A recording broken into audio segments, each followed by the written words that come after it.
ભરૂચના સુપ્રસિદ્ધ શક્તિનાથ મહાદેવ મંદિરમાં તસ્કરોએ ત્રાટકી ભગવાનના ચાંદીના મુંગટ, જડાધારી અને દાનપેટીમાંથી રોકડ રકમની ચોરી કરી ફરાર થઈ ગયા હતા. ભરૂચના સુપ્રસિદ્ધ શક્તિનાથ મહાદેવ મંદિરમાં તસ્કરોએ ત્રાટકી ભગવાનના ચાંદીના મુગટ, જડાધારી અને દાનપેટીમાંથી રોકડ રકમની ચોરી કરી ફરાર થઈ ગયા હતા. ભરૂચ શહેરમાં આવેલ શક્તિનાથ મહાદેવ મંદિરમાં ચોરીની ઘટનાએ ભક્તોમાં ભારે રોષ અને ચિંતા ફેલાવી છે. અજાણ્યા તસ્કરોએ મંદિરમાં ગર્ભગૃહમાં પ્રવેશ કરી ભગવાનના મુગટ, જડાધારી તેમજ દાનપેટીમાં રહેલ રોકડ રકમની ચોરી કરી ફરાર થઈ ગયા હતા. મંદિરના પૂજારી રાત્રે આશરે 10 વાગ્યે મંદિર બંધ કરી ઘરે ગયા બાદ તસ્કરો ત્રાટક્યા હોવાનું માનવામાં આવે છે. ચોરીનો કુલ માલમત્તાનો આંક ₹3 લાખથી વધુ હોવાની આશંકા વ્યક્ત કરવામાં આવી રહી છે.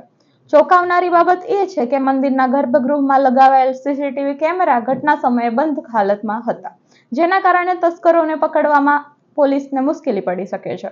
ઘટનાની જાણ થતાં જ ભરૂચ શહેર એ ડિવિઝન પોલીસ તાત્કાલિક સ્થળ પર પહોંચી તપાસ હાથ ધરી છે.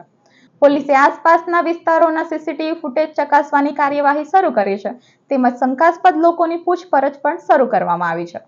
મારું નામ નૈનેશ કુમાર શિરચંદ્ર જોશી છે. હું મંદિરમાં પૂજા કરું છું.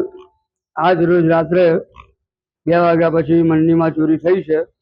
મંદિરમાં ચાંદીનું છત્ર તથા મુગટ બધા દેવીઓના તથા નાના ગલ્લા ચોરાઈ ગયા છે. એ પણ પાછા મળી ગયા છે. હવે કલયુગની અંદર ભગવાનને પણ છોડતા નથી.